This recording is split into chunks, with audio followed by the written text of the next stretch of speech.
Welcome back to the GSL up and down matches. And the group is starting to get a little bit more solidified. We are in now actually our last 4 games. Indeed we are. Maru is still leading the rankings, but he's not in Codes just yet. There could be a 3-way tie. Fantasy is on 2-1, and NesTea has to battle Keen now. Keen can't get into Codes, at least not today. And NesTea with the 1-1, of course, wants to tie things up with Fantasy and get a shot at a tiebreaker. Yep. This is very important for Keen. If he loses this one, he is out, if I'm not mistaken. Keen is out, as I just said. Oh, okay, I'm sorry. NesTea has to... I was about to say, like, I heard you say that, and I was like, I'm like, if Keen wins, yeah, he gets in a tie situation with Fantasy, but I don't think it matters. No. NesTea, for NesTea, it's really important. If NesTea loses here, he's not out yet. Okay, sorry. I'm having an off day, Calor. I was looking at the screen too, and I was like, I don't know if Keen wins. Like, he's 1-2. That's not even tied with Fantasy. Okay, all right, No, don't worry, it's fine. It's like it's a little bit complicated. There could still be a tiebreaker for second place, for example. It depends a little bit on if Maru is able to win against NesTea later or not. That's the most important part, because Maru, NesTea, and also Fantasy, they could still be tied. So it's right now it's a really complicated situation, but in the next 2 or 3 games, everything is gonna clear up very rapidly. Keen can't get into Codes today anymore, but he can certainly have a big influence on NesTea's chances. Yeah, we'll see what he wants to do. Will he 2 barracks? NesTea seeming to have to deal with this already once today. May happen twice. This is the GSL up and downs. The match is Kespa's Neo Planet S. Let's jump into this game right here. Massive Fight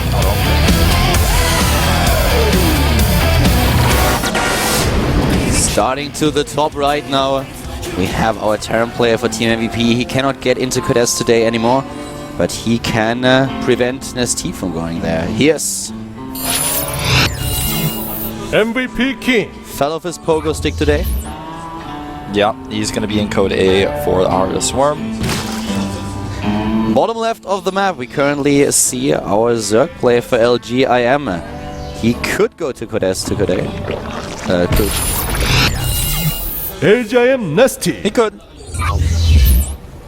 He might. He's trying. Yeah, I just hate it when I stumble over my own words because I'm too far ahead with my thought process and I'm then trying to correct myself and suddenly Street Fighter voice cuts in. I'm like, well, okay, I guess I'm not doing that again. Yeah, you just kind of fall apart. The drone that's heading out for NesTea is an early one. He really wants to know what's going on here before he puts down a hatch. I like this because, I mean, for him, he's playing against a player who has nothing to gain or to lose, so just might want to check for those proxies. You can see they get barracks now. Oh, okay. Hatch first for sure.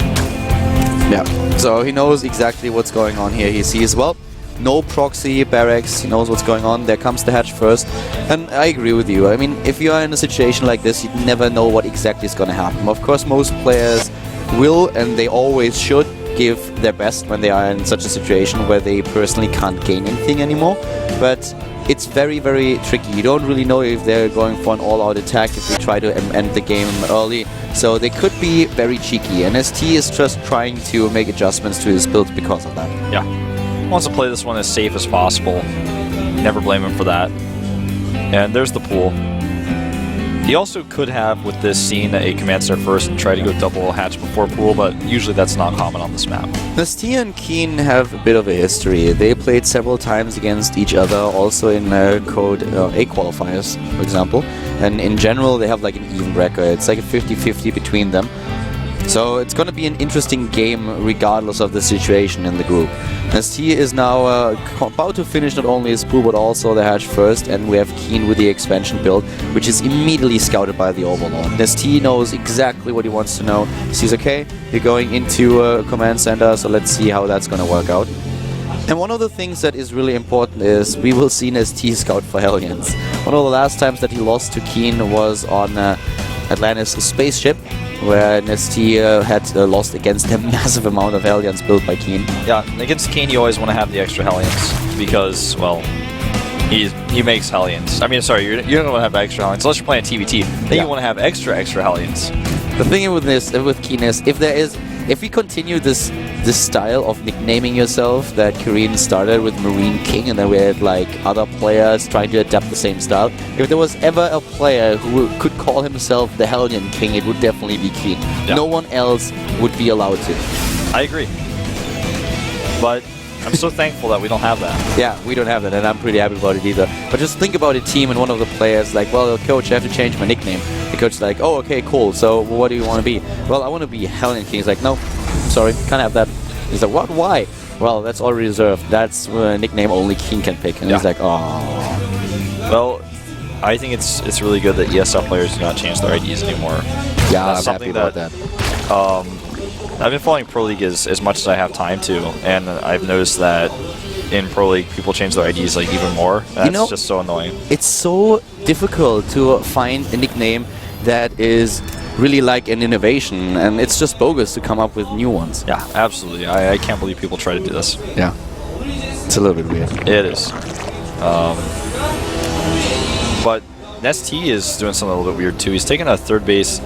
Yes, he took gas first, which is going to help him secure it, but I almost feel this is too early on this map against someone like Keen. It's very risky what NesTea is doing on this map. Look how far away the third is and how long it's going to take to get creep over there. Yeah, the third base that is so far away, this is one of the biggest problems that most Protoss players especially have to deal with when they are facing a Zerg, but it's also true if you're in this matchup. With the Hellions, you can do a lot at the third base. It's really hard to defend. We already saw NesTea building a bit of a wall at his natural, and this is exactly what he wants to do because he is afraid that once again he's going to face Hellions. But at the third base, he can't really do that. So he has to make this choice. When do I send drones over to the third base, and how exposed will they actually be to harass with Hellions or even Banshees that we see now being built for Keen? Yeah, Banshee number 1 on the way with the cloak. And the Hellions are going to go over and see that hatchery. We'll clean up the queen first. But if he sees the hatch, he's probably just going to try to damage that queen and then use the Banshees to eliminate the rest of the queens. And then, of course, he'll be able to actually kill the hatchery with the Banshee and the Hellions. If he does this well, there's only 2 queens out here. He's trying to spread the creep, and the reason is he wants to connect those bases, trying to give them a little bit of extra defense with the queens being able to switch between natural and third a little bit faster. But so far, Keen is really trying to control this creep spread well, but he can't kill those too much. He wants to kill the queens, or at least damage them, so his Banshees can do more. And so far, the micro is good, and he will kill the first queen. I'm not quite sure what NesTea just did there. I think he did nothing. That's the problem. Yeah, I guess so. And I just don't know why. The Lings here are going to get torched. Keen, though, not with the best control against the Lings. Against the Queens, it was much better, but the Banshee still will be able to kill the Queen and then start to go to work on the drones. Yeah, but the Spore Crawler is being built and taking out all the Hellions, putting them into a corner, working with the creep spread that he already had. That helped NesTea a lot here. Taking those out, yeah, that made Keen lose a lot of his map control. Yeah. And he can't kill the Spore Crawler fast enough. He actually has to back off a little bit here. There's no Banshees coming through, though. Yeah, he's getting a few more. And he already killed 8 Harvesters. But I'm not quite sure if this is really going to be enough. He found a sweet spot, and that's important, because he can pressure now the hatch. He has to get the second Banshee in, though. Oh, he's doing so much damage to the worker count. I'm surprised he's not moving that Banshee. He even clicked on it for a second. Barely gets away. Now we realize that the second Banshee hasn't been attacking yet, so he's moving it to the bottom. 14 additional workers being built by NesTea. He really wants to drone up on the third base. He's looking at, or will look at, roughly 70 Harvesters in a few. Doesn't really have a lot of units on the map, but now going into Spire for Mutaling Baneling. Yeah, NesTea has a massive lead in upgrades with 1-1 finishing up right now. Keen's upgrades only starting at this point in time, so when ground armies collide, if they do, which Keen is going to try to avoid for a little while, NesTea is definitely going to have that advantage. NesTea is already spreading creepers in his opponent's third base. He has his own third now under control, especially since the Queen is there to help out. Doesn't have to rely on the Spore Crawler anymore. And with all the gas that NesTea is already banking up, this is going to be a very heavy commitment to Mutalisks. Look at what Keen is doing, by the way. He's getting a 4th command center in his main before taking it down there. So he really wants to get a crazy amount of SCV so that when he does finally take that third, which is so difficult to take, he'll have this extra buffer and his economy will explode like, I don't know, more than it would if he had just normally done the 3 command centers. I was searching for an analogy. That was where it's like analogy not found. I'm like, Sorry, I couldn't help you out fast enough. I was like, That was desperation mode. But NesTea is very map aware here. He not only sees the command center with his Overlord, but also denies it from landing for a little bit. The Zerg is now really in a spot where he has a lot of harvests, a good economy on 3 bases, and now he wants to just try to execute his leader, the Ling Yuda Bailing. +2/+2 is being started, +1 for the air units, and this is the time in the game when NesTea is going to be very, very strong. We have a scan already going down, trying to determine what exactly the tech choice of NesTea is, because Keen so far doesn't really know, but he now sees the Spire with a second scan in the main base, and knows what he's facing. So he starts his first missile turret, he also has his armory in his way, so he could potentially add 1 or 2 Thors to deal with the Mutalisks, but now it's time for NesTea to just shine with his multitasking and try to do damage at the third base. Yeah, that's why it's really important Keen has that wall with the depots. A wall with the depots is going to buy him a little bit extra time. Third base is far away for Keen, but as long as he has something there... Oh, that was nice. Yeah. But as long as he has something there at his third base, he should be able to defend. The thing is that the first thing that Keen actually has to deal with is a fourth base of NesTea, as you just said. And the timing is like, NesTea gets the Mutalisks. Now he knows, okay, I'm the one who has the map control now, moves out and immediately takes the fourth. Because he knows at this point, it's not my problem anymore defending this, it's Keen's problem to get into a position where he can attack it. Yeah. And Keen is going to struggle to do this a little bit on this map. And NesTea's creep spread is decent. It doesn't look like much on this map, but you have to realize this map is massive. So he does have that fourth base linked up now. And his third is getting closer to being connected. So NesTea, though, has... he has a sense of map control. Keen can take engagements on the map if he micros perfectly, but NesTea has the better upgrades for his ground units. He has the mutas to shut down drops, so he doesn't have to worry about anything except Keen's main army. He has the better upgrades by far. Look at how perfectly they're lining up now. He's also heading into a late game with the infestation pit already being built. The one Banshee can maybe even force a cancel on this hatch. I don't really think it will. Should be close, but Needs to cloak it. Oh wow, I can't believe he didn't cloak that. The Overseer was way behind. I think he would have gotten it otherwise. Yeah, I don't think that he realized that the Overseer was trailing behind. He lost the Banshee earlier already because the Mutalisks were accompanied by an Overseer, so he probably just assumed he would be there too. Yeah. Those Banelings are running away. They don't want to waste themselves on a well-split pack of Marines. NesTea is moving in. He's trying to make this work, but he gets himself a bloodied nose and then runs back right away. The tanks are already sieged up, and the Terran player is just there with the stim. Well, the Sensor Towers really allow Keen to see these movements coming. Sensor Tower basically finished as that attack was coming, but now he has it on both sides. He has 2 Sensor Towers, so no matter where NesTea goes, because there's basically 2 main pathways on this map, he can just turn around and react. Oh, that was terrible for NesTea, losing Banelings for like 2 Hellions. Yeah, those Banelings didn't really accomplish a lot. The forward scans, making sure that he sees the creep tumors, also that there are no Baneling traps. A lot of Overlords are being picked off, and suddenly NesTea is supply block, even losing the base at the bottom right. Oh, this is... Keen is getting a new... basically what Keen is doing right now is he's taking control of the flow of the game, I feel. NesTea is trying to get that hive up, but he has to keep dealing with Keen's attacks, and he's never able to build the perfect bank to make the Broodlords that he wants. He has 1,200 gas right now, but he has to make the Corruptors first. He's supply blocked even, and Keen is just making it very difficult for him to get to where he wants to be on Hive Tech. NesTea is trying to build another base at the top left this time, hiding it a little bit, but his base to the left side of the map is already being attacked, and he can never hold it. Bam, there he goes, immediately retreating. This attack by NesTea trying to just capitalize on the fact that the army of Keen is out of position, but the siege tanks are still there. Keen right now, well, hold that thought. He's going to face an attack with all of the mutas. The mutas target down the tanks. And does Keen have enough? A lot of his forces were out of position, killing the base on the left side of the map. It looks like he does hold here. Yeah, he has a good split, and he's 20 supply ahead after this fight. He splits his Marines well, he pulls them behind the siege tanks. Most of the Banelings were already gone. Very well done by Keen, in a great position, taking down the base to the top left, and NesTea was trying to hide there, and attacking the one at the bottom right now with his scouting Marine. He knows exactly what NesTea is doing in this game. Yeah, the Sensor Tower is extremely helpful. Consider right now that Keen has 4 command centers, 4 orbitals, and 2 command centers just finished. Now he has 6, and he's only still mining on 3 bases, but he can start to move his command centers around the map because map control is his now. He's clearing the creep off everywhere, and he's denying hatcheries over and over again. Yeah, and Keen is in a position where he will have the +3/+3 even a little bit faster than NesTea. The Zerg is even going into the Ultralisks now. We don't see a Greater Spire. He wants to have Ultralisks in this game. And the way that Keen has been using his scans over the duration of the entire match, I actually think he's going to scout this. Oh wow, but he doesn't lift the supply depot at his third, and that's a big problem. Yeah, this is a big problem indeed. The Marines do come in though. And that one siege tank getting some really nice hits on that choke point. These Marines are found. But Keen is just trading okay over and over again while maintaining the better economy. Now his economy is way better than NesTea's. Yeah. The one thing that Keen really needs is he needs to know what's going on with those Ultralisks. And he needs to then go into a switch to Marauders. He needs more Marauders right now. He doesn't have a single one. He's researching concussive shells, but he does, I think, not really know.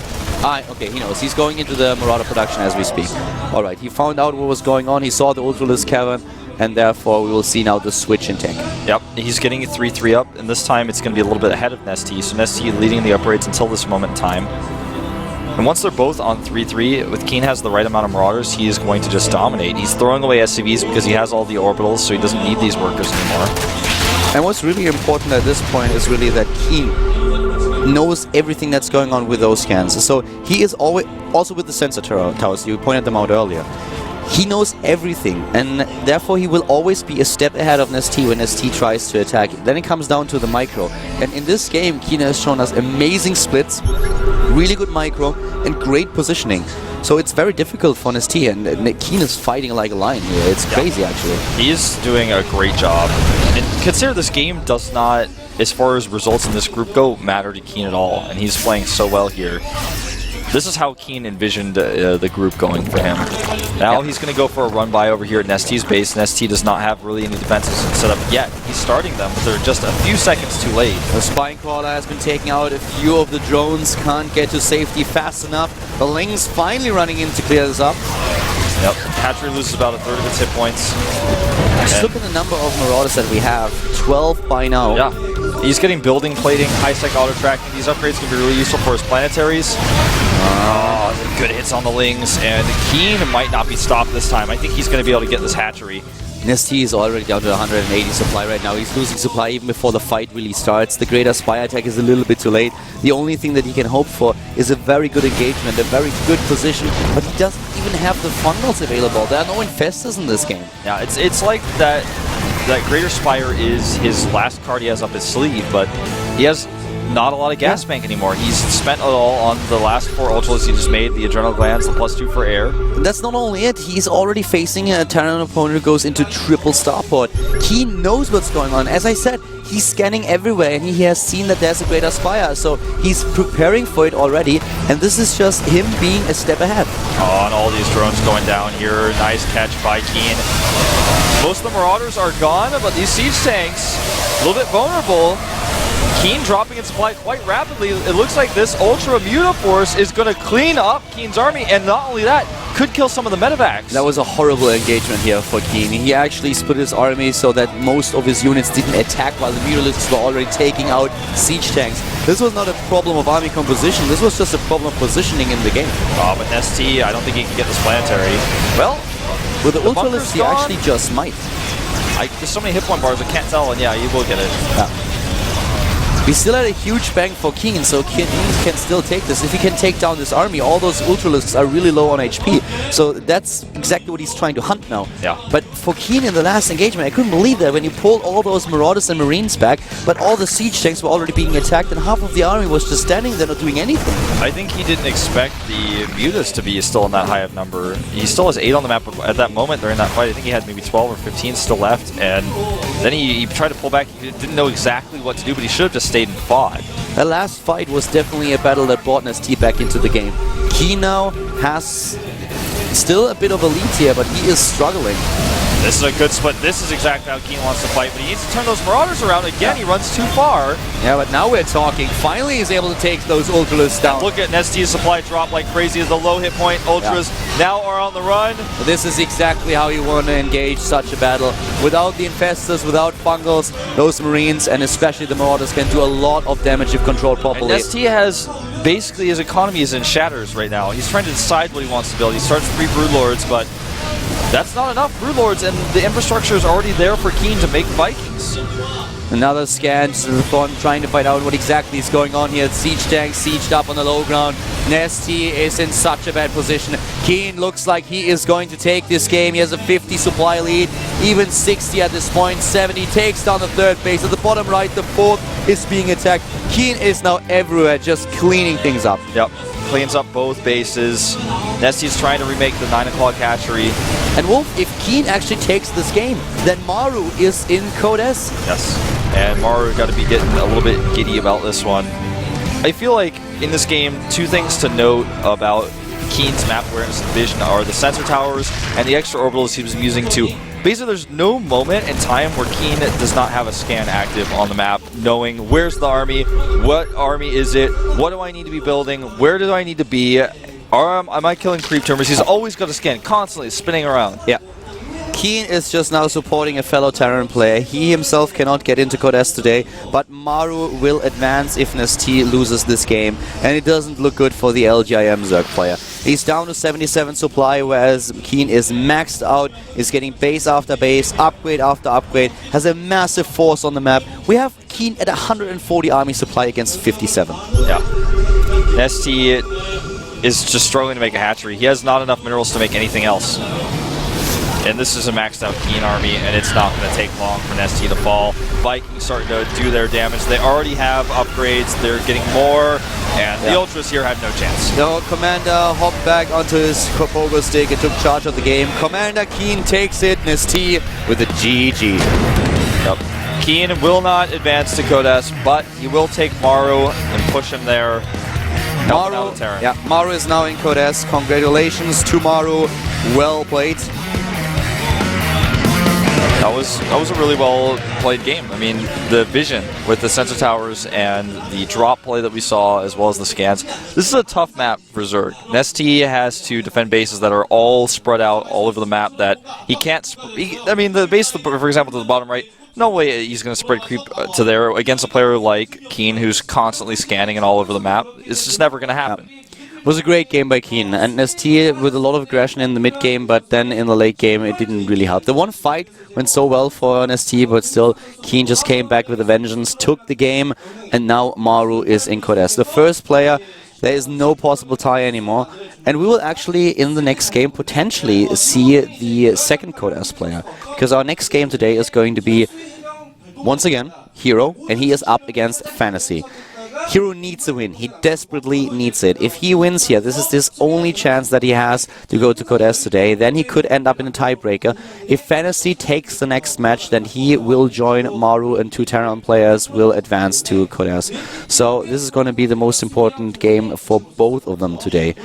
But before we jump into the match, I have to say I'm really impressed by Maru today. When I looked at the group, I thought, okay, you might have a chance, but I did not expect him to dominate the group in such a fashion and take first place. Yeah, he takes first place, and it's through his great talents with the units he's been given. You know, for example, his Banshee play in the Terran vs. Terran was excellent. He was sending Banshees when his opponent had 2 and 3 Vikings with turrets and scans and was still doing damage. Really great control, great map awareness. His push against Hero was excellently executed as well. And it was a sneaky build. It's one of those builds that you face as a pro and you're like, I'm not exactly sure what I'm supposed to be doing here. Yeah. It was really well executed, so I really loved what we've seen from Maru so far. Now we have him in Code S, but we still have to find out who the second player is going to be that advances to the Starcraft 2 Premier League. Will it be Fantasy? If he takes down Hero here, then he is getting the second spot. Yes. Fantasy looking really good so far. Will he be our second Kessel player to ever get through the up and downs? He's very close. NesTea is also not out of it yet, but we are talking about this as soon as we are in the game itself. Hero vs Fantasy is going to be our next game today. Let's jump into the match here at the GSL Up and Downs Group C with Proud on Wolf.